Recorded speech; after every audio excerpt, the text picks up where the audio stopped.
वाहिगुरु जी की फतेह है, विघ्न विनाशन सो। श्री वाहिगुरु जी की फतेह है, विघ्न विनाशन सोए। रावर की जननी ते सुन्यो, जथा तुम्हारे पित ने भन्यो। वाहिगुरु जी का खालसा, वाहिगुरु जी की फतेह। सतगुरां दी साजी नवाजी गुरु की संगत। आप संगतां ने सतगुरां दे दरबार विच बैठ के गुरबाणी दे कीर्तन सरवण कीते। गुरु तेग बहादुर महाराज जियां दे जीवन की कथा आपां सरवण कर रहे हाँ।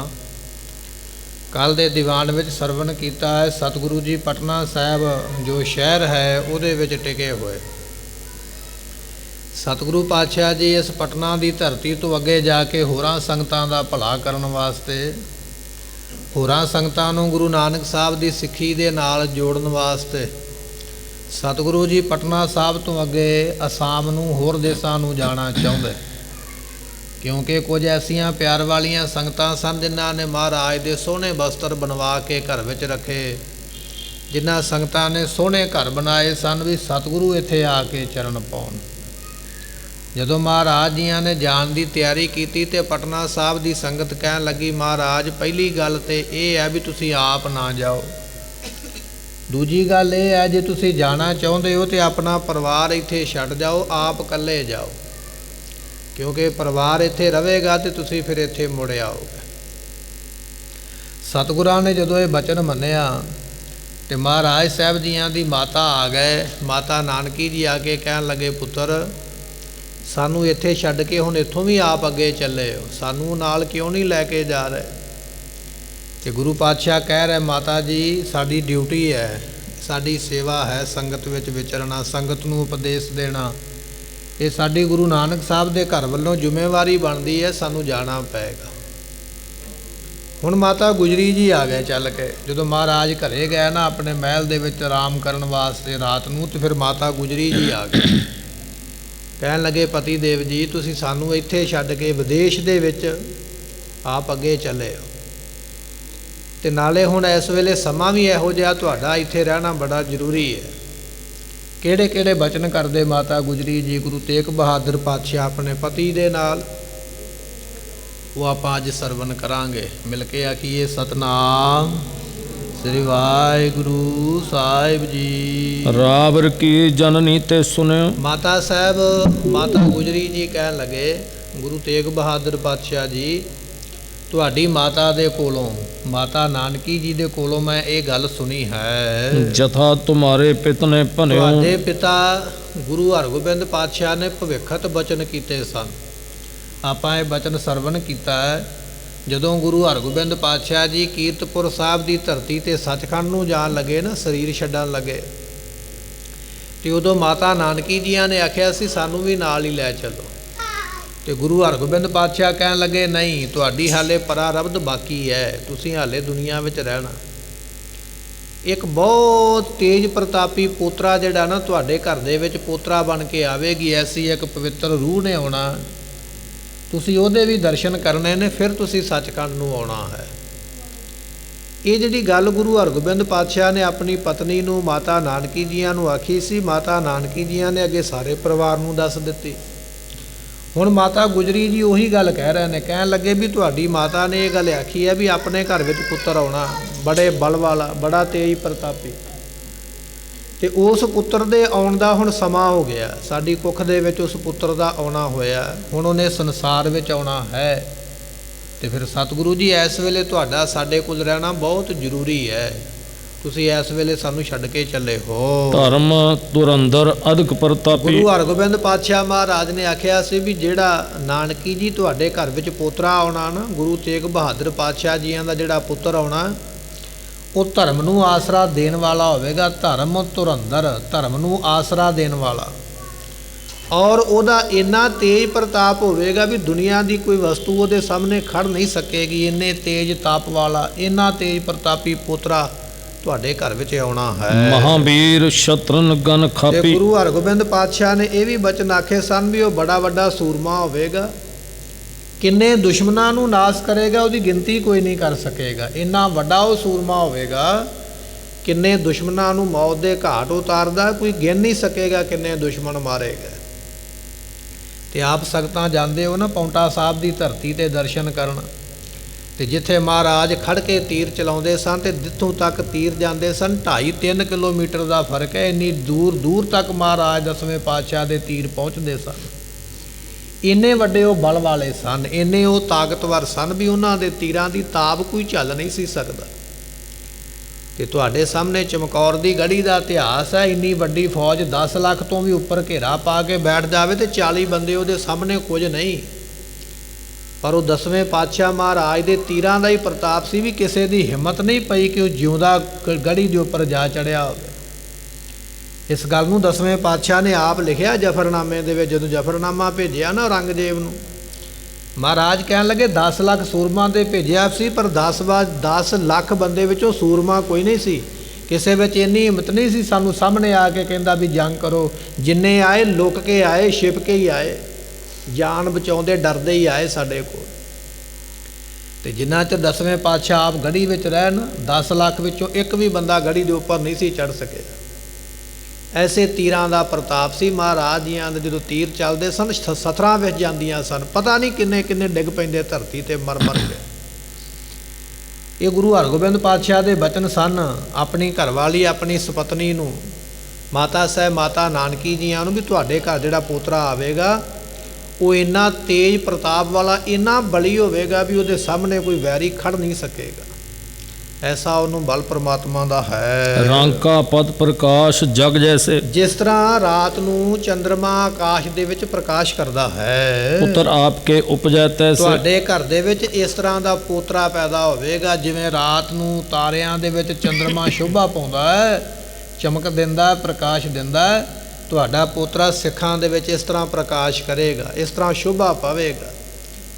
ਉਹਦੇ ਸਿੱਖ ਤਾਰਿਆਂ ਦੇ ਵਾਂਗ ਚਮਕਣਗੇ, ਆਪ ਉਹ ਚੰਦਰਮਾ ਦੇ ਵਾਂਗ ਪ੍ਰਕਾਸ਼ ਦੇ ਕੇ ਸਾਰਿਆਂ ਨੂੰ ਨਿਹਾਲ ਕਰੇਗਾ। ਅਟਲ ਸਫਲ ਸੰਸੇ ਜਿਸਨਾ ਹੈ। ਔਰ ਇਹ ਬਚਨ ਗੁਰੂ ਹਰਗੋਬਿੰਦ ਪਾਤਸ਼ਾਹ ਦੇ ਅਟਲ ਨੇ। ਇਹਦੇ ਵਿੱਚ ਸੰਸਾ ਨਾ ਕੋਈ ਕਰੇ, ਕੋਈ ਇਹ ਨਾ ਸੋਚੇ ਵੀ ਹੋ ਨਹੀਂ ਸਕਦਾ। ਜੋ ਗੁਰੂ ਹਰਗੋਬਿੰਦ ਪਾਤਸ਼ਾਹ ਨੇ ਮੁਖੋਂ ਆਖਿਆ ਬਿਲਕੁਲ ਅਟਲ। ਤੇ ਆਪਾਂ ਨੂੰ ਅੱਜ ਤੇ ਪਤਾ ਹੀ ਹੈ ਨਾ, ਇਹ ਬਚਨ ਤੇ ਉਦੋਂ ਹੋਏ ਸਨ ਜਦੋਂ ਗੁਰੂ ਗੋਬਿੰਦ ਸਿੰਘ ਦਾ ਅਵਤਾਰ ਨਹੀਂ ਹੋਇਆ, ਪਰ ਹੁਣ ਤੇ ਹੋ ਚੁੱਕਿਆ ਨਾ। ਆਪਣੇ ਸਾਹਮਣੇ ਇਤਿਹਾਸ ਆਪਾਂ ਵੇਖਿਆ। ਅਟਲ ਬਚਨ ਨੇ ਮਹਾਰਾਜ ਜੀਆਂ ਦੇ, ਗੁਰਮੁਖੋ ਇਹਦੇ ਵਿੱਚ ਸ਼ੰਕਾ ਕੋਈ ਨਹੀਂ ਹੈ। ਅਸ ਬਚ ਹੈ ਖਸਟਮ ਪਤਸ਼ਾਹ। ਇਹ ਬਚਨ 6ਵੇਂ ਪਾਤਸ਼ਾਹ ਮੇਰੀ ਪੀਰੀ ਦੇ ਮਾਲਕ ਗੁਰੂ ਹਰਗੋਬਿੰਦ ਪਾਤਸ਼ਾਹ ਦੇ। ਇਹ ਬਚਨ ਮਾਤਾ ਗੁਜਰੀ ਜੀ ਆਪਣੇ ਪਤੀ ਨੂੰ ਚੇਤੇ ਕਰਾਉਂਦੇ ਪਏ ਵੀ ਤੁਹਾਡੇ ਪਿਤਾ ਨੇ ਇਹ ਬਚਨ ਕਹੇ ਸਨ ਵੀ ਆਪਣੇ ਘਰ ਵਿੱਚ ਐਸਾ ਬਲ ਵਾਲਾ ਪੁੱਤਰ ਆਉਣਾ।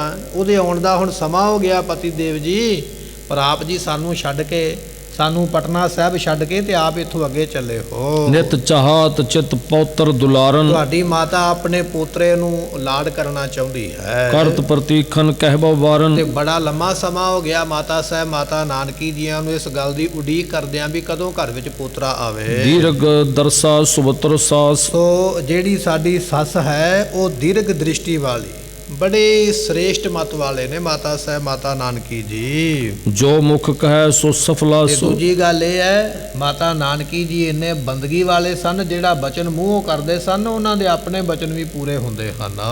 ਭਇਓ ਸਮੈ ਸੁਤ ਹੋਵਨ ਕੇਰਾ। ਮਾਤਾ ਗੁਜਰੀ ਜੀਆਂ ਨੇ ਦੱਸਿਆ, ਕਹਿਣ ਲੱਗੇ ਪਤੀ ਜੀ ਜਿਸ ਪੋਤਰੇ ਦੀ ਭਵਿੱਖਬਾਣੀ ਗੁਰੂ ਹਰਗੋਬਿੰਦ ਪਾਤਸ਼ਾਹ ਨੇ ਕੀਤੀ ਹੈ, ਜਿਸ ਪੋਤਰੇ ਦੇ ਦਰਸ਼ਨ ਤੁਹਾਡੀ ਮਾਤਾ ਨਾਨਕੀ ਜੀ ਕਰਨਾ ਚਾਹੁੰਦੀ ਹੈ, ਉਸ ਪੋਤਰੇ ਦੇ ਜਨਮ ਲੈਣ ਦਾ ਹੁਣ ਸਮਾਂ ਆ ਗਿਆ। ਸਾਡੀ ਕੁੱਖ ਦੇ ਵਿੱਚ ਉਹ ਪੋਤਰਾ ਉਤਰ ਆਇਆ ਹੈ, ਉਹਦੇ ਹੁਣ ਦੁਨੀਆ ਤੇ ਆਉਣ ਦਾ ਸਮਾਂ ਹੈ। ਆਗੇ ਚਲੇ ਆਪ ਤਜ ਡੇਰਾ। ਸਾਨੂੰ ਇੱਥੇ ਛੱਡ ਕੇ ਤੇ ਆਪ ਜੀ ਅੱਗੇ ਚੱਲੇ ਹੋ, ਵਿਦੇਸ਼ ਦੇ ਵਿੱਚ ਇੱਥੇ ਛੱਡ ਕੇ ਆਪ ਜੀ ਸਾਨੂੰ ਤੇ ਆਪ ਅੱਗੇ ਚੱਲੇ ਹੋ। ਸੁਨ ਸ਼੍ਰੀ ਤੇਗ ਬਹਾਦਰ ਐਸੇ। ਗੁਰੂ ਤੇਗ ਬਹਾਦਰ ਮਹਾਰਾਜ ਨੇ ਸੁਣੇ ਨਾ ਬਚਨ, ਜਦੋਂ ਆਪਣੀ ਸੁਪਤਨੀ ਦੇ ਮਾਤਾ ਗੁਜਰੀ ਜੀਆਂ ਦੇ ਵੀ ਸਾਡੇ ਘਰ ਪੁੱਤਰ ਆਉਣ ਵਾਲਾ ਸੁਣ ਕੇ ਮਹਾਰਾਜ ਕਹਿਣ ਲੱਗੇ ਪਿਤਾ ਸਰੂਪ ਧਿਆਨ ਕਰਤ ਐਸੇ। ਸਤਿਗੁਰਾਂ ਨੇ ਨਾ ਆਪਣੇ ਪਿਤਾ ਗੁਰੂ ਹਰਗੋਬਿੰਦ ਪਾਤਸ਼ਾਹ ਜੀਆਂ ਦਾ ਧਿਆਨ ਮਨ ਵਿੱਚ ਧਾਰ ਕੇ ਹਾਥ ਜੋੜ ਕਰ ਬੰਧਨ ਹੱਥ ਠਾਨੀ। ਜੋੜ ਕੇ ਉਸ ਵੇਲੇ ਗੁਰੂ ਤੇਗ ਬਹਾਦਰ ਪਾਤਸ਼ਾਹ ਨੇ ਮੱਥਾ ਟੇਕਿਆ ਧਰਤੀ ਤੇ ਸਿਰ ਲਾ ਕੇ। ਜਦੋਂ ਮਾਤਾ ਗੁਜਰੀ ਜੀ ਨੇ ਦੱਸਿਆ ਨਾ ਵੀ ਆਪਣੇ ਘਰ ਵਿੱਚ ਪੁੱਤਰ ਆਉਣ ਵਾਲਾ,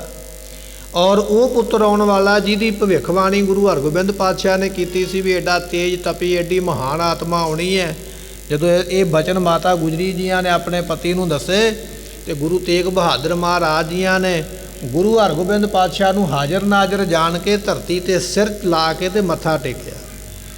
ਉਸ ਵੇਲੇ ਇਹ ਕਿਰਿਆ ਕੀਤੀ ਹੈ। ਬ੍ਰਿੰਦ ਅਰਿੰਦਮ ਬਹੁ ਬਲਖਾਨੀ। ਤੇ ਸਤਿਗੁਰੂ ਪਾਤਸ਼ਾਹ ਮਹਾਰਾਜ ਜੀ ਐਸੇ ਮਹਾਨ ਹਨ ਜਿਹੜੇ ਬਹੁਤ ਵੈਰੀਆਂ ਨੂੰ ਨਾਸ਼ ਕਰਨ ਵਾਲੇ ਐਸੇ ਗੁਰੂ ਦਾ ਅਵਤਾਰ ਹੋਣ ਦਾ ਸਮਾਂ ਹੈ। ਸ੍ਰੀ ਗੁਜਰੀ ਕੋ ਦੀਨ ਦਿਲਾਸਾ। ਸਤਿਗੁਰੂ ਦਿਲਾਸਾ ਦੇਣ ਲੱਗ ਪਏ, ਕਹਿਣ ਲੱਗੇ ਕਿ ਸਾਡੇ ਬਚਨ ਹੁਣ ਫਿਰ ਤੁਸੀਂ ਧਿਆਨ ਨਾਲ ਸੁਣਨਾ ਕਰੋ। ਗੁਰ ਬਚ ਪਰ ਰਾਖੋ ਪਰਵਾਸਾ। ਕਹਿਣ ਲੱਗੇ ਐ ਸੁਪਤਨੀ, ਜੇ ਗੁਰੂ ਹਰਗੋਬਿੰਦ ਪਾਤਸ਼ਾਹ ਦੇ ਬਚਨ ਨੇ ਨਾ ਵੀ ਸਾਡੇ ਘਰ ਵਿੱਚ ਬੜਾ ਤਾਕਤਵਰ ਪੁੱਤਰ ਪੈਦਾ ਹੋਣਾ ਜਿਹੜਾ ਦੁਸ਼ਮਣਾਂ ਨੂੰ ਨਾਸ਼ ਕਰੇਗਾ, ਜਿਹਦੇ ਪ੍ਰਤਾਪ ਨੂੰ ਕੋਈ ਝੱਲ ਨਹੀਂ ਸਕੇਗਾ, ਜਿਸ ਗੁਰੂ ਦੇ ਬਚਨ ਹੋਣ ਦਾ ਸਮਾਂ ਆ ਗਿਆ ਫਿਰ ਉਸ ਗੁਰੂ ਦੇ ਬਚਨਾਂ ਤੇ ਭਰੋਸਾ ਰੱਖ, ਫਿਰ ਕੁਝ ਨਹੀਂ ਹੋਵੇਗਾ।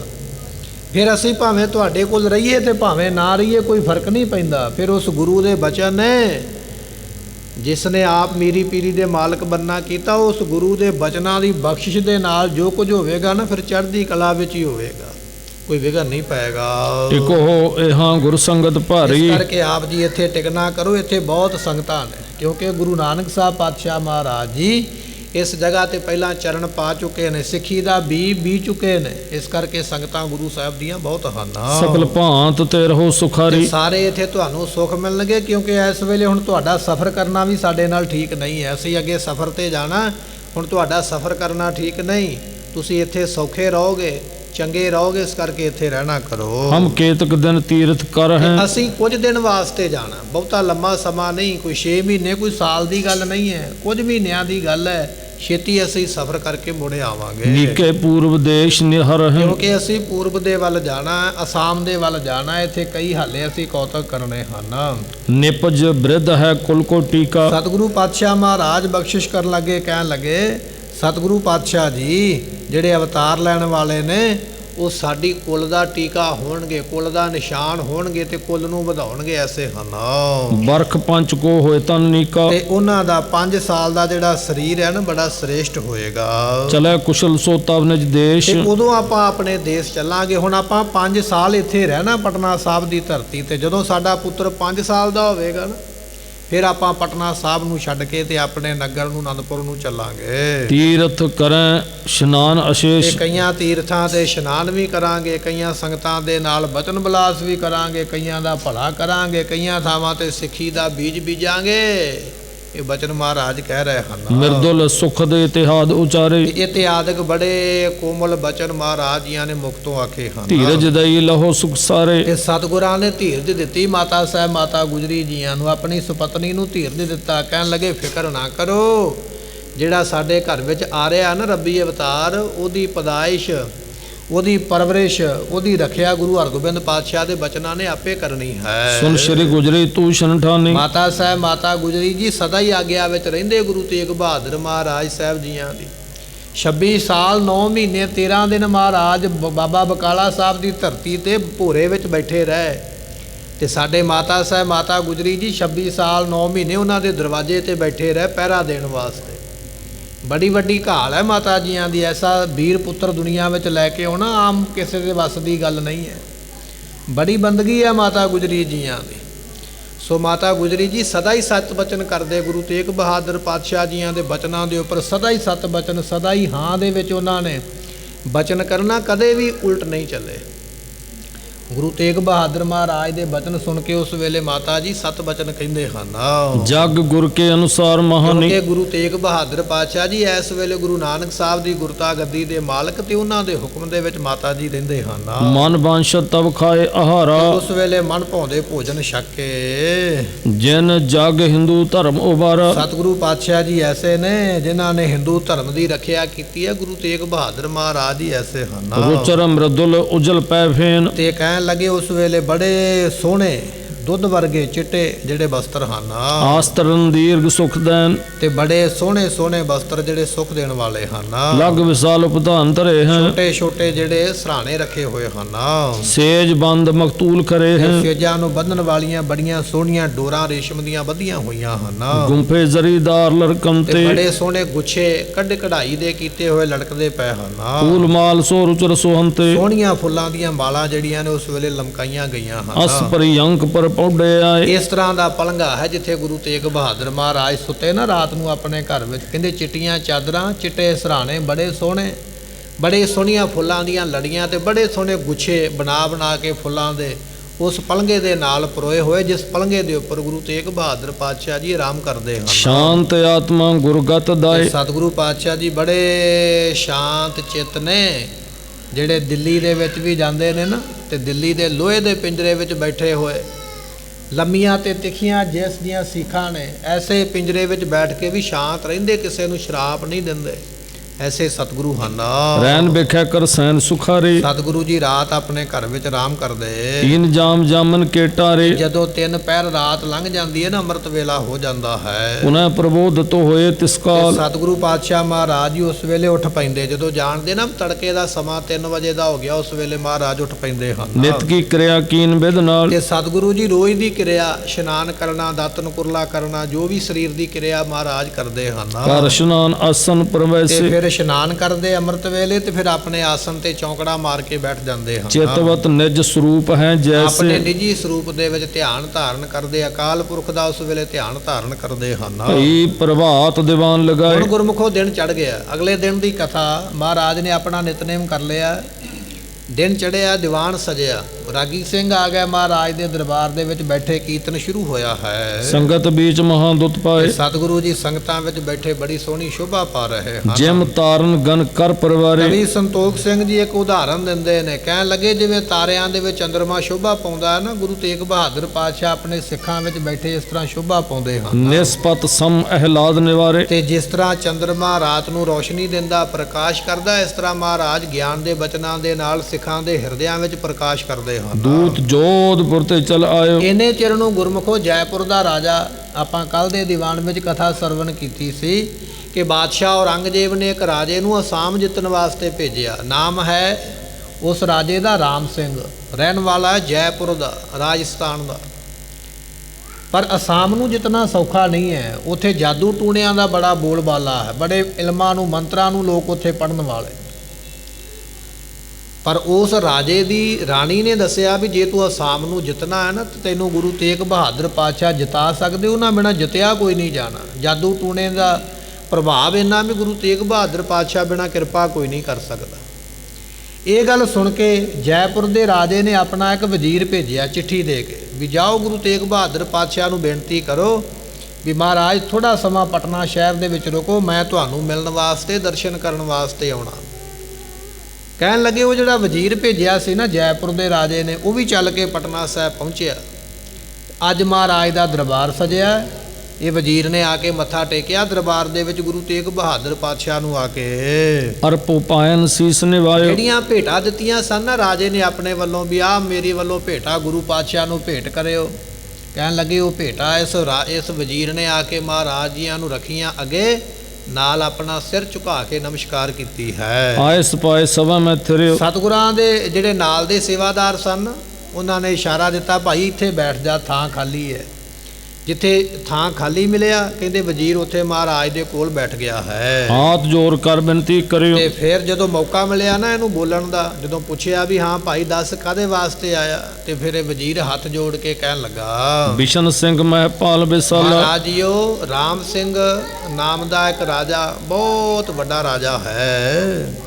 ਧਰਮਿਓ ਧਰਿਓ ਆਪਕੇ ਪਦ ਪਰ। ਤੇ ਮਹਾਰਾਜ ਉਹਨਾਂ ਨੇ ਤੁਹਾਡੇ ਚਰਨਾਂ ਤੇ ਆਪਣਾ ਮੱਥਾ ਭੇਟ ਕੀਤਾ ਹੈ। ਮੈਂ ਉਸ ਰਾਜੇ ਦਾ ਵਜ਼ੀਰ ਹਾਂ ਜਿਹਦਾ ਨਾਮ ਹੈ ਰਾਮ ਸਿੰਘ, ਰਹਿਣ ਵਾਲਾ ਜੈਪੁਰ ਦਾ।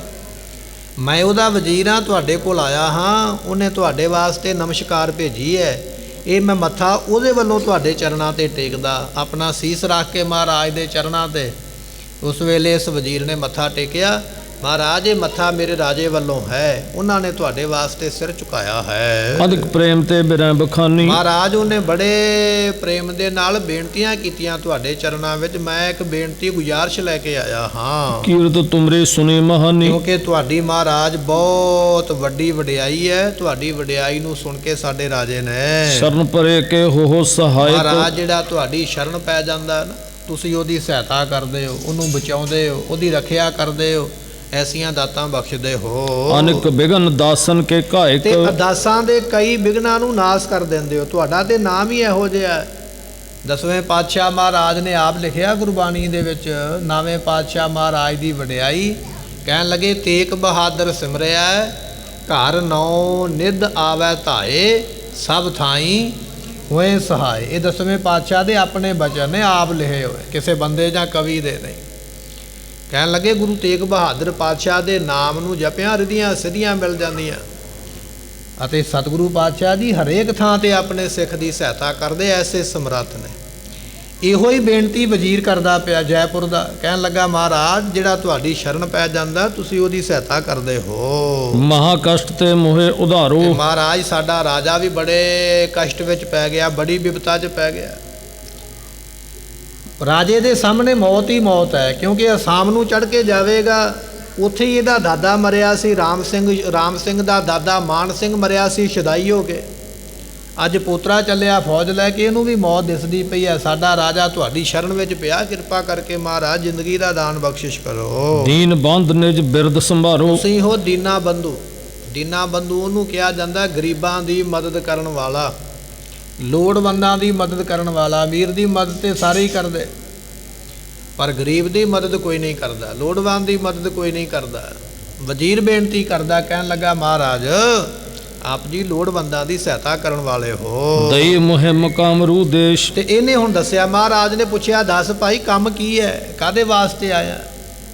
ਫਿਰ ਦੱਸਿਆ, ਕਹਿਣ ਲੱਗੇ ਵੀ ਹਿੰਦੁਸਤਾਨ ਦਾ ਬਾਦਸ਼ਾਹ ਔਰੰਗਜ਼ੇਬ ਹੈ, ਉਹਨੇ ਸਾਡੇ ਰਾਜੇ ਨੂੰ ਹੁਕਮ ਦਿੱਤਾ ਵੀ ਤੂੰ ਫੌਜ ਲੈ ਕੇ ਜਾ ਔਰ ਅਸਾਮ ਦੇਸ਼ ਨੂੰ ਜਿੱਤ ਕੇ ਆ। ਮਹਾਰਾਜ ਅਸਾਮ ਨੂੰ ਜਿੱਤਣਾ ਸੌਖਾ ਨਹੀਂ, ਉੱਥੇ ਤੇ ਬਹੁਤ ਭੂਤ ਪ੍ਰੇਤਾਂ ਦਾ ਲੋਕਾਂ ਨੇ ਵਸੀਕਰਨ ਕੀਤਾ ਹੋਇਆ। ਲੋਕ ਕਾਲਾ ਇਲਮ ਵਗੈਰਾ ਉੱਥੇ ਜਾਣਦੇ ਨੇ, ਬੰਦੇ ਦੇ ਵੱਸ ਦੀ ਗੱਲ ਨਹੀਂ ਹੈ ਮਹਾਰਾਜ ਉਸ ਇਲਾਕੇ ਨੂੰ ਜਿੱਤਣਾ। ਇਸ ਕਰਕੇ ਸਾਡਾ ਰਾਜਾ ਤੁਹਾਡੀ ਸ਼ਰਨ ਵਿੱਚ ਪੈ ਗਿਆ ਹੈ। ਮਹਾਬਲੀ ਹਮ ਪਰ ਤਰੁਕੇਸ਼। ਕਿਉਂਕਿ ਅਸੀਂ ਔਰੰਗਜ਼ੇਬ ਦਾ ਹੁਕਮ ਮੋੜ ਨਹੀਂ ਸਕਦੇ। ਜੇ ਆਖਤਾ ਵੀ ਮੈਂ ਨਹੀਂ ਜਾਣਾ, ਉਹਨੇ ਚੁੱਕ ਕੇ ਜੇਲ੍ਹ ਵਿੱਚ ਸੁੱਟ ਦੇਣਾ, ਮਾਰ ਦੇਣਾ। ਰਾਜੇ ਦਾ ਹੁਕਮ ਮੰਨ ਕੇ ਤੁਰਦੇ ਹਾਂ ਤੇ ਅਗਲੇ ਬੰਨੇ ਉਹ ਮੰਤਰਾਂ ਵਾਲਾ ਦੇਸ਼ ਹੈ, ਉੱਥੇ ਵੀ ਮਰ ਜਾਣਾ। ਇਸ ਕਰਕੇ ਅਸੀਂ ਤੇ ਦੋ ਬੰਨੇ ਫਸ ਗਏ ਹਾਂ, ਆਪ ਜੀ ਕਿਰਪਾ ਕਰੋ। ਤਿਨ ਕੇ ਸੰਗ ਜੰਗ ਨਹਿ ਬਨੈ। ਮਹਾਰਾਜ ਅਸੀਂ ਭਾਵੇਂ ਕਿੰਨੀ ਵੀ ਫੌਜ ਲੈ ਕੇ ਜਾਈਏ, ਪਰ ਅਸਾਮ ਦੇ ਰਾਜੇ ਦੇ ਨਾਲ, ਉਹਦਾ ਨਾਮ ਸੀਗਾ ਦ੍ਰਿਗਪਾਲ ਰਾਜੇ ਦਾ, ਜਿਹੜਾ ਅਸਾਮ ਦੇ ਵਿੱਚ ਰਾਜ ਕਰਦਾ ਸੀ। ਮਹਾਰਾਜ ਉਸ ਰਾਜੇ ਦੇ ਨਾਲ ਸਾਡਾ ਰਾਜਾ ਜੰਗ ਕਰ ਨਹੀਂ ਸਕਦਾ, ਭਾਵੇਂ ਕਿੰਨੀ ਵੱਡੀ ਵੀ ਫੌਜ ਲੈ ਜਾਈਏ, ਉੱਥੋਂ ਅਸੀਂ ਜਿੱਤ ਕੇ ਨਹੀਂ ਮੁੜਾਂਗੇ। ਅਨੇਕ ਵਿਦਨ ਕੇ ਮੰਤਰਨ ਭਨੈ। ਕਿਉਂਕਿ ਉਹਨਾਂ ਦੇ ਕੋਲ ਮੰਤਰਾਂ ਦਾ ਬਲ ਹੈ, ਉਹਨਾਂ ਦੇ ਕੋਲ ਕਈ ਮੰਤਰ ਵਸ ਕੀਤੇ ਹੋਏ ਔਰ ਮੰਤਰ ਹੁੰਦੇ ਨੇ। ਇਹ ਮਤਾ ਕੋਈ ਸੋਚੇ ਵੀ ਇਹ ਗੱਲਾਂ ਐਵੇਂ ਹੀ ਬਣੀਆਂ ਹੋਈਆਂ। ਸਿਰਫ ਮੰਤਰਾਂ ਦਾ ਵਸ ਉਹਦੇ ਤੇ ਨਹੀਂ ਚੱਲਦਾ ਜਿਹੜਾ ਗੁਰੂ ਦੀ ਬਾਣੀ ਪੜ੍ਹਨ ਵਾਲਾ, ਜਿਹੜਾ ਗੁਰੂ ਦਾ ਨਿਤਨੇਮੀ ਸਿੱਖ ਹੈ ਨਾ, ਉਹ ਤੇ ਬਚ ਜਾਂਦਾ, ਪਰ ਆਮ ਦੁਨੀਆ ਇਹਦੇ ਵਸ ਵਿੱਚ ਆ ਜਾਂਦੀ ਹੈ। ਆਪਾਂ ਇਤਿਹਾਸ ਪੜ੍ਹਦੇ ਹਾਂ ਨਾ, ਦਸਵੇਂ ਪਾਤਸ਼ਾਹ ਜਦੋਂ ਗਏ ਸਨ ਨੰਦੇੜ ਦੀ ਧਰਤੀ ਤੇ ਮਾਧੋ ਦਾਸ ਬਰਾਗੀ ਨੇ ਵੀ ਬੜੇ ਬੜੇ ਵੀਰ ਭੇਜੇ ਸਨ ਮਹਾਰਾਜ ਦਾ ਪਲੰਘਾ ਉਲਟਾਉਣ ਵਾਸਤੇ। ਜੇ ਤਾਕਤਾਂ ਸਨ ਤੇ ਤਾਂ ਹੀ ਭੇਜੇ ਨਾ। ਇਹ ਵੱਖਰੀ ਗੱਲ ਹੈ ਵੀ ਉਹ ਨਹੀਂ ਉਲਟਾ ਸਕੇ, ਦਸਵੇਂ ਪਾਤਸ਼ਾਹ ਦੇ ਅੱਗੇ ਜ਼ੋਰ ਹੀ ਨਹੀਂ ਚੱਲਿਆ, ਪਰ ਕੋਸ਼ਿਸ਼ ਤੇ ਕੀਤੀ ਗਈ। ਇਹ ਚੀਜ਼ਾਂ ਹੁੰਦੀਆਂ ਨੇ, ਮੰਤਰ ਹੁੰਦੇ ਨੇ, ਲੋਕਾਂ ਨੇ ਮੰਤਰ ਸਿੱਧ ਕੀਤੇ ਹੁੰਦੇ।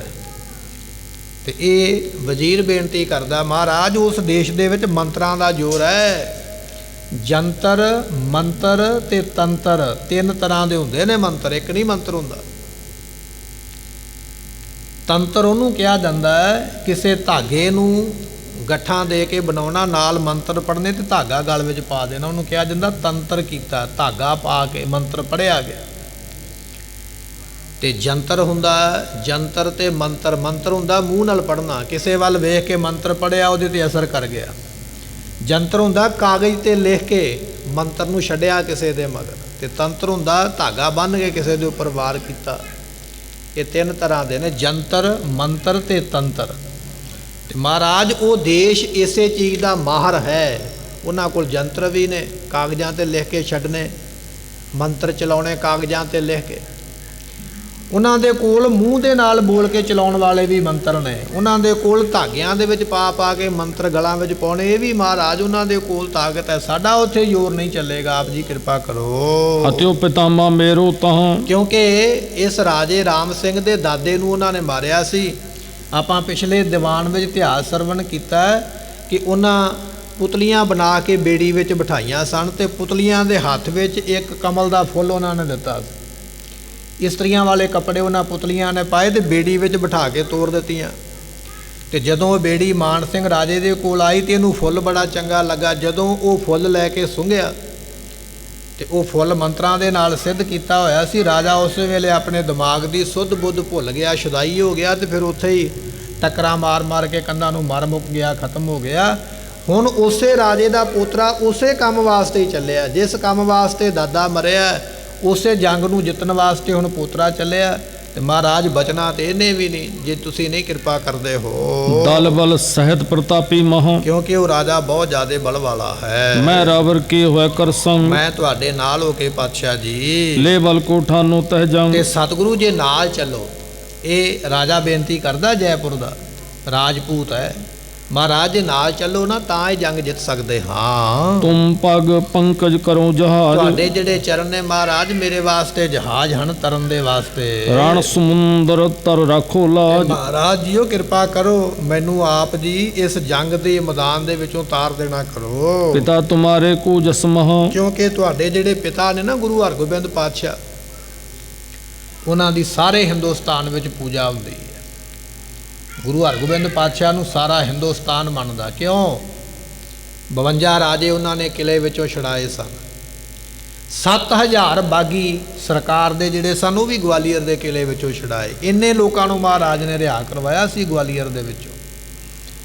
ਤੇ ਉਹ ਵੱਖ-ਵੱਖ ਇਲਾਕਿਆਂ ਦੇ ਸਨ। ਉਹਨਾਂ ਨੇ ਵੱਖ-ਵੱਖ ਇਲਾਕਿਆਂ 'ਚ ਜਾ ਕੇ ਗੁਰੂ ਹਰਗੋਬਿੰਦ ਪਾਤਸ਼ਾਹ ਦੀ ਮਹਿਮਾ ਦੱਸੀ। ਇਸ ਕਰਕੇ ਤੁਹਾਡੇ ਪਿਤਾ ਗੁਰੂ ਹਰਗੋਬਿੰਦ ਪਾਤਸ਼ਾਹ ਦਾ ਪ੍ਰਤਾਪ ਤੇ ਸਾਰੇ ਜਾਣਦੇ ਹਨ।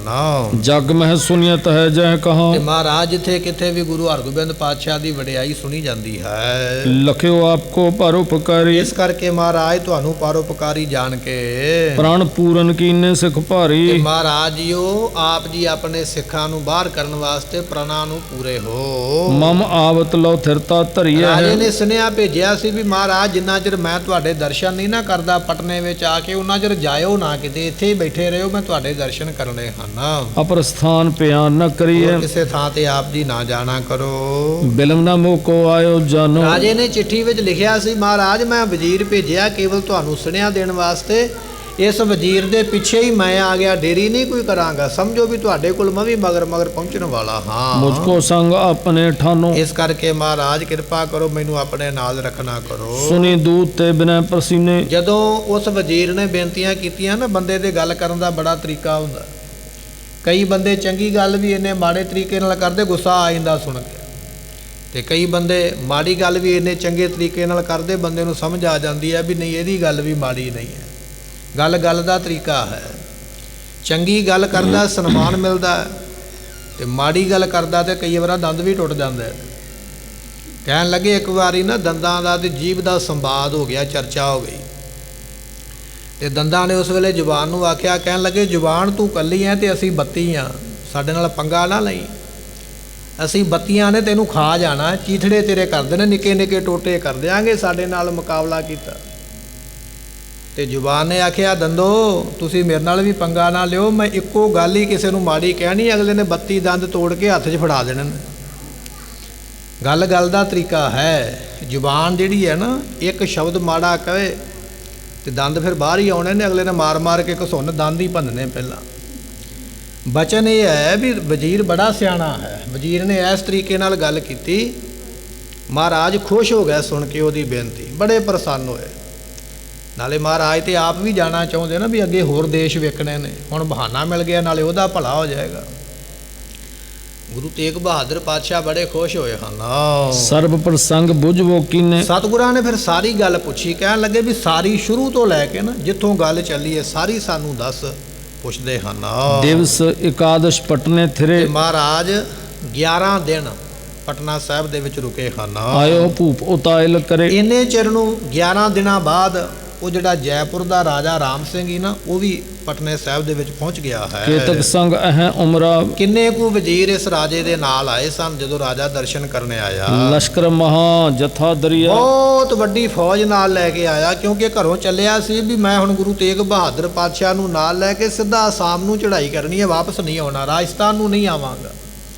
ਇਸ ਕਰਕੇ ਵੱਡੀ ਫੌਜ ਨਾਲ ਲੈ ਕੇ ਆਇਆ ਹੈ। ਪੁਰ ਪਟਣੇ ਮੈਂ ਉਤਰਿਓ ਆਈ, ਇਹ ਜਿਹੜਾ ਰਾਜਾ ਰਾਮ ਸਿੰਘ ਕਹਿਣ ਲੱਗੇ ਪਟਨਾ ਸ਼ਹਿਰ ਦੇ ਵਿੱਚ ਉਤਰ ਪਿਆ ਹੈ। ਬਰਿੰਦ ਧੁੰਦ ਵੈ ਸ਼ਬਦ ਬਹੁਤ ਉਠਾਈ, ਜ਼ਿਆਦੇ ਨਗਾਰੇ ਵੱਜਦੇ ਪਏ, ਕਿਉਂਕਿ ਫੌਜ ਹੈ ਨਾ, ਫੌਜਾਂ ਨਾਲ ਨਗਾਰੇ ਵੱਜਦੇ ਹੁੰਦੇ, ਨਗਾਰੇ ਵੱਜਦੇ ਪਏ, ਬੜਾ ਸ਼ੋਰ ਸ਼ਰਾਬਾ ਹੋ ਰਿਹਾ ਹੈ। ਝੰਡੇ ਗਾਡੇ ਅਨਕ ਨਿਸ਼ਾਨ, ਅਨੇਕ ਤਰ੍ਹਾਂ ਦੇ ਝੰਡੇ ਡੰਡਿਆਂ ਦੇ ਉੱਪਰ ਲੱਗੇ ਹੋਏ, ਕਿਉਂਕਿ ਝੰਡਾ ਨਿਸ਼ਾਨ ਹੁੰਦਾ ਨਾ, ਫੌਜਾਂ ਦਾ ਨਿਸ਼ਾਨ ਹੁੰਦਾ ਝੰਡਾ, ਵੀ ਕਿਹੜੇ ਦੇਸ਼ ਦੀ ਕਿਵੇਂ ਦੀ ਫੌਜ ਹੈ।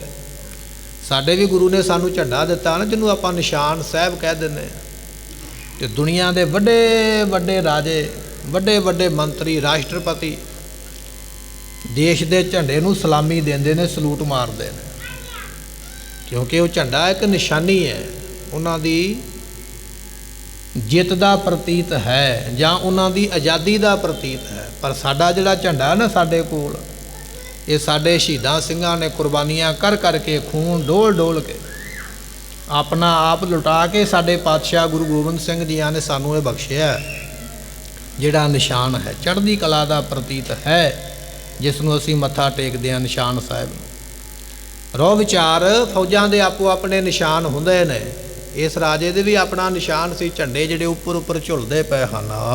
ਗਾਨ ਮਤੰਗਰ ਬਲੀ ਕਿਕਾਨ, ਬੜੇ ਬੜੇ ਹਾਥੀ, ਹਾਥੀਆਂ ਦੇ ਉੱਪਰ ਵਜ਼ੀਰ ਬੈਠੇ ਹੋਏ, ਫੌਜ ਚੜ੍ਹ ਕੇ ਆਈ ਹੈ ਨਾ, ਹਾਥੀਆਂ ਦੇ ਉੱਪਰ ਵਜ਼ੀਰ ਬੈਠੇ, ਹਾਥੀ ਵੀ ਚੀਕਾਂ ਮਾਰ ਮਾਰ ਕੇ ਸੁਣਾਉਂਦੇ ਹਨ। ਤੇ ਬੜੇ ਬੜੇ ਤਾਕਤਵਰ ਘੋੜੇ, ਅਰਬ ਦੇਸ਼ ਦੇ ਬਣੇ ਹੋਏ, ਪੈਦਾ ਹੋਏ ਘੋੜੇ, ਕਹਿਣ ਲੱਗੇ ਤੁਰਕ ਦੇਸ਼ ਦੇ ਬਣੇ ਹੋਏ ਘੋੜੇ ਜੰਮੇ ਹੋਏ ਇਸ ਰਾਜੇ ਦੀ ਫੌਜ ਵਿੱਚ ਸ਼ਾਮਲ ਨੇ, ਬੜੇ ਤਾਕਤ ਵਾਲੇ ਹਨ। ਉਸਤਰ ਬਹੁ ਮੂਲੇ ਸਮੁਦਾਇ, ਤੇ ਨਾਲ ਊਠ ਵੀ ਨੇ, ਜਿਨ੍ਹਾਂ ਉੱਪਰ ਸਮਾਨ ਲੱਦਿਆ ਗਿਆ, ਖਾਣ ਵਾਸਤੇ, ਪੀਣ ਵਾਸਤੇ, ਢੋਣ ਵਾਸਤੇ ਊਠਾਂ ਦੇ ਉੱਪਰ ਸਮਾਨ ਲੱਦਿਆ ਗਿਆ ਹੈ। ਸ਼ਮਿਆਨੇ ਤੰਬੂ ਗਨ ਲਾਏ, ਤੇ ਕਹਿਣ ਲੱਗੇ ਬਹੁਤ ਸੋਹਣੇ ਸ਼ਮਿਆਨੇ ਤੇ ਤੰਬੂ, ਜਿਨ੍ਹਾਂ ਵਿੱਚ ਰਾਤ ਨੂੰ ਰਹਿਣਾ ਰਾਜਿਆਂ ਨੇ, ਵਜ਼ੀਰਾਂ ਨੇ, ਇਹੋ ਜਿਹੇ ਤੰਬੂ ਵੀ ਨਾਲ ਹਨ। ਗੁਰ ਕੀ ਸੁਧ ਸੁਨ ਹੈ ਪੁਰਮਾਹੀ, ਤੇ ਸਾਰੇ ਨਗਰ ਦੇ ਵਿੱਚ ਗੁਰੂ ਦੀ ਖਬਰ ਹੈ। ਭਇਓ ਹਰਖ ਚਿੰਤਾ ਚਿਤ ਦਾਹੀ, ਰਾਜਾ ਖੁਸ਼ ਹੋ ਗਿਆ ਜਦੋਂ ਪਟਨੇ ਦੇ ਵਿੱਚ ਵੜਿਆ ਨਾ, ਆ ਕੇ ਇਹਨੇ ਆਉਂਦਿਆਂ ਹੀ ਪੁੱਛਿਆ ਕਿਸੇ ਰਾਹ ਜਾਂਦੇ ਨੂੰ ਵੀ ਗੁਰੂ ਹਨ ਪਟਨੇ ਦੇ ਵਿੱਚ, ਤੇ ਉਹ ਜਾਣ ਵਾਲੇ ਨੇ ਦੱਸਿਆ ਵੀ ਹਾਂ ਗੁਰੂ ਪਾਤਸ਼ਾਹ ਪਟਨੇ ਵਿੱਚ ਹੀ ਨੇ। ਸੁਣ ਕੇ ਰਾਜਾ ਬੜਾ ਖੁਸ਼ ਹੋਇਆ ਹੈ। ਗਇਓ ਦੂਤ ਨੇ ਸਕਲ ਸੁਨਾਏ, ਉਹ ਜਿਹੜਾ ਦੂਤ ਪਹਿਲਾਂ ਭੇਜਿਆ ਸੀ ਨਾ ਸੁਨੇਹਾ ਦੇ ਕੇ ਮਹਾਰਾਜ ਦੇ ਕੋਲ, ਜਦੋਂ ਉਹਨੂੰ ਪਤਾ ਲੱਗਿਆ ਵੀ ਮੇਰਾ ਰਾਜਾ ਆ ਗਿਆ ਪਿੱਛੇ ਫੌਜ ਲੈ ਕੇ, ਇਹ ਵੀ ਉਹਨੂੰ ਮਿਲਣ ਵਾਸਤੇ ਅੱਗੋਂ ਗਿਆ ਹੈ। ਤੋਹੇ ਭਾਗ ਕਰ ਗੁਰ ਇਤ ਆਇਸ, ਤੇ ਜਾ ਕੇ ਦੱਸਿਆ, ਰਾਜਨ ਤੇਰੇ ਵੱਡੇ ਭਾਗ ਨੇ ਜੋ ਗੁਰੂ ਪਾਤਸ਼ਾਹ ਇਸ ਵੇਲੇ ਤੈਨੂੰ ਇੱਥੇ ਮਿਲ ਗਏ, ਔਰ ਮਿਲੇ ਵੀ ਉਸ ਸਾਈਡ ਤੇ ਨੇ ਜਿੱਧਰ ਨੂੰ ਤੂੰ ਜਾਣਾ ਹੈ। ਵੱਡੇ ਭਾਗ ਨੇ ਵੀ ਤੈਨੂੰ ਅਚਾਨਕ ਗੁਰੂ ਪਾਤਸ਼ਾਹ ਮਿਲੇ ਹਨ। ਸੁਣ ਕੇ ਪ੍ਰੇਮ ਸਹਿਤ ਤੂੰ ਬੇਨਤੀ, ਤੇ ਤੇਰੀਆਂ ਬੇਨਤੀਆਂ ਮੈਂ ਦੱਸ ਦਿੱਤੀਆਂ, ਜੋ ਤੂੰ ਮੈਨੂੰ ਸੁਨੇਹ ਲਾਏ ਸਨ ਉਹ ਸਾਰੇ ਮੈਂ ਦੱਸ ਦਿੱਤੇ ਹਨ। ਗਮਨਤ ਟਿਕੇ ਤਿਆਗ ਮਨ ਤੇ ਗਿਣਤੀ, ਸਤਿਗੁਰੂ ਚੱਲੇ ਸਨ ਕਿਤੇ, ਪਰ ਮੇਰੀ ਬੇਨਤੀ ਸੁਣ ਕੇ ਰੁਕ ਗਏ ਨੇ।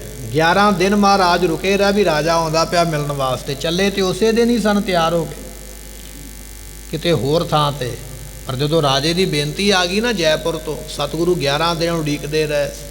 ਤੇ ਵਜ਼ੀਰ ਦੱਸਦਾ ਪਿਆ ਵੀ ਸਤਿਗੁਰੂ ਤੇਰਾ ਆਉਣਾ ਸੁਣ ਕੇ ਤੈਨੂੰ ਮਿਲਣ ਵਾਸਤੇ ਰੁਕੇ ਹੋਏ ਹਨ। ਨਾਹਿਤ ਚਾਹਤ ਚਲਨ ਅਗਾਰੀ, ਨਹੀਂ ਤੇ ਮਹਾਰਾਜ ਆਪ ਅੱਗੇ ਜਾਣਾ ਚਾਹੁੰਦੇ ਸੁਨ ਹਨ। ਮੁਝ ਤੇ ਬਹੁ ਕਰੁਣਾ ਮੇਰੇ ਧਾਰੀ, ਤੋਂ ਸੁਣ ਕੇ ਤੇ ਮਹਾਰਾਜ ਬੜੇ ਖੁਸ਼ ਹੋਏ ਹਨ। ਆਸ਼ਲ ਜਾਮ ਦਿਵਸ ਕੇ ਮਿਲੋ, ਤੇ ਸਤਿਗੁਰਾਂ ਨੂੰ ਜੇ ਮਿਲਣਾ ਹੈ ਤੇ ਦੁਪਹਿਰੋਂ ਬਾਅਦ ਮਿਲਿਆ ਜਾਏਗਾ, ਇਸ ਵੇਲੇ ਨਹੀਂ। ਹੁਣ ਸਵੇਰ ਦਾ ਦੀਵਾਨ ਸਮਾਪਤ ਹੋ ਗਿਆ, ਮਹਾਰਾਜ ਉੱਠ ਬੈਠੇ ਦੀਵਾਨ ਵਿੱਚੋਂ ਚਲੇ ਗਏ। ਜੇ ਤੂੰ ਜਲਦੀ ਤੋਂ ਜਲਦੀ ਮਿਲਣਾ ਚਾਹਣਾ ਤੇ ਅੱਜ ਦੁਪਹਿਰ ਤੋਂ ਬਾਅਦ ਦੁਬਾਰਾ ਫਿਰ ਦੀਵਾਨ ਸਜਣਾ ਸ਼ਾਮ ਵੇਲੇ ਦਾ, ਤੇ ਉਦੋਂ ਗੁਰੂ ਪਾਤਸ਼ਾਹ ਨੂੰ ਮਿਲਿਆ ਜਾ ਸਕਦਾ ਹੈ। ਪੂਰੋ ਭਾਵਨਾ ਹੋਏ ਤਾਂ ਭਲੋ, ਤੇ ਸਤਿਗੁਰੂ ਪਾਤਸ਼ਾਹ ਦੇ ਦਰਸ਼ਨ ਕਰਕੇ ਆਪਣੇ ਮਨ ਦੀ ਭਾਵਨਾ ਜਿਹੜੀ ਹੈ ਪੂਰੀ ਕਰਨਾ ਕਰ। ਸੁਨ ਅਨਕੂਲ ਗੁਰੂ ਜਗ ਕੇਰਾ, ਜਦੋਂ ਇਹ ਬਚਨ ਸੁਣੇ ਨਾ ਰਾਮ ਸਿੰਘ ਰਾਜੇ ਨੇ ਜੈਪੁਰ ਦੇ ਨੇ ਵੀ ਗੁਰੂ ਪਾਤਸ਼ਾਹ ਮੈਨੂੰ ਉਡੀਕਦੇ ਪਏ ਨੇ, ਮੇਰੇ ਵਾਸਤੇ ਰੁਕੇ ਹੋਏ ਨੇ। ਨਾਲੇ ਵਜ਼ੀਰ ਨੇ ਦੱਸਿਆ ਵੀ ਮਹਾਰਾਜ ਤੇਰੇ ਨਾਲ ਜਾਣ ਵਾਸਤੇ ਵੀ ਤਿਆਰ ਨੇ। ਕਹਿਣ ਲੱਗੇ ਇਹ ਗੱਲ ਸੁਣ ਕੇ ਰਾਜਾ ਉਸ ਵੇਲੇ ਬਿਸ਼ਨ ਸਿੰਘ ਕੈ ਆਨੰਦ ਕਨੇਰਾ, ਰਾਜਾ ਰਾਮ ਸਿੰਘ ਬੜਾ ਖੁਸ਼ ਹੋਇਆ। ਕਹਿਣ ਲੱਗਾ ਚਲੋ ਚੰਗੀ ਗੱਲ ਹੈ ਜੇ ਮਹਾਰਾਜ ਖੁਸ਼ ਹਨ।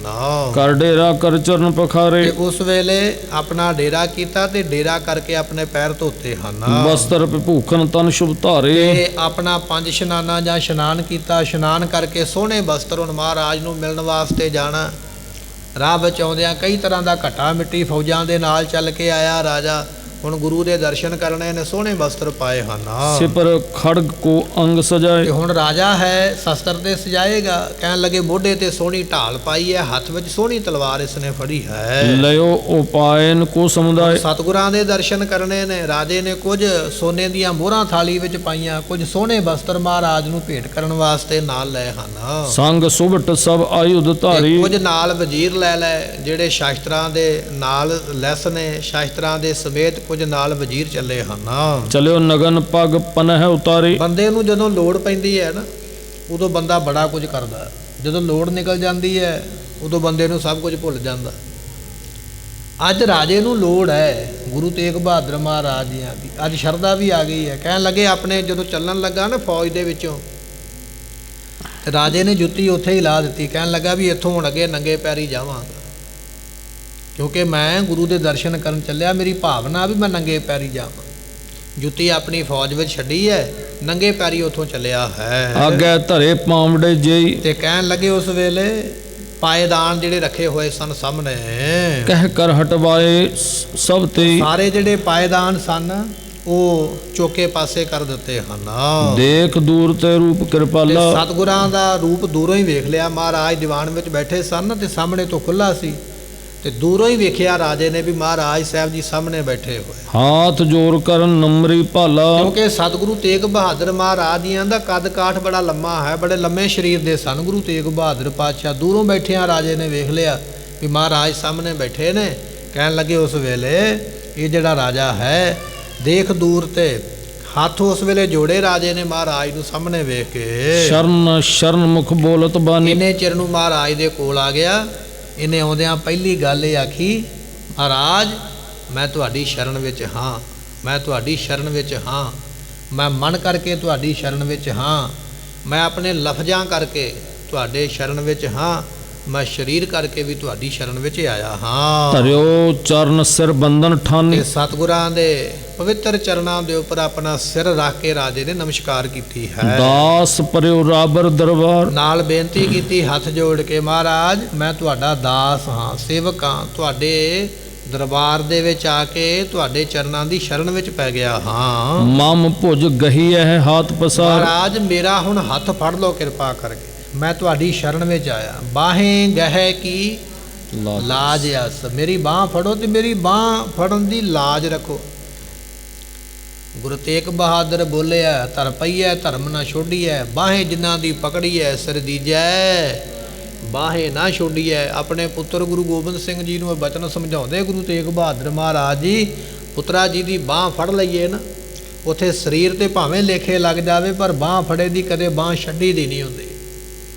ਹੁਣ ਰਾਜਾ ਬੇਨਤੀ ਕਰਦਾ ਪਿਆ, ਮਹਾਰਾਜ ਤੁਹਾਡੀ ਸ਼ਰਨ ਵਿੱਚ ਆਇਆ, ਕਿਰਪਾ ਕਰਕੇ ਮੇਰੀ ਬਾਹ ਫੜ ਲੈਣਾ ਕਰੋ। ਆਪ ਸਤਿਗੁਰ ਦੇ ਧੀਰ ਬਿਠਾਇਓ। ਸਤਿਗੁਰਾਂ ਨੇ ਨਾ ਉਸ ਵੇਲੇ ਧੀਰ ਦਿੱਤੀ। ਮਹਾਰਾਜ ਕਹਿੰਦੇ ਹੌਸਲਾ ਕਰ ਰਾਜਨ, ਹੌਸਲਾ ਕਰ। ਧੀਰ ਦੇ ਕੇ ਉਸ ਵੇਲੇ ਗੁਰ ਘਰ ਤੇ ਸਿੱਖ ਸਭ ਕਿਛ ਪਾਇਓ। ਤੇ ਜਿਹੜਾ ਗੁਰੂ ਘਰ ਵਿੱਚ ਆਉਂਦਾ ਨਾ ਸ਼ਰਧਾ ਦੇ ਨਾਲ, ਭਾਵੇਂ ਗੁਰੂ ਤੇਗ ਬਹਾਦਰ ਪਾਤਸ਼ਾਹ ਤਖਤ ਤੇ ਬੈਠੇ ਸਨ, ਭਾਵੇਂ ਗੁਰੂ ਗ੍ਰੰਥ ਸਾਹਿਬ ਪਾਤਸ਼ਾਹ ਮਹਾਰਾਜ ਅੱਜ ਬੈਠੇ ਨੇ, ਜਿਹੜਾ ਸ਼ਰਧਾ ਲੈ ਕੇ ਗੁਰੂ ਦੇ ਕੋਲ ਆਉਂਦਾ, ਗੁਰੂ ਤੇਗ ਬਹਾਦਰ ਪਾਤਸ਼ਾਹ ਕਹਿੰਦੇ ਉਹਨੂੰ ਸਭ ਕੁਝ ਇੱਥੋਂ ਮਿਲ ਜਾਂਦਾ ਹੈ।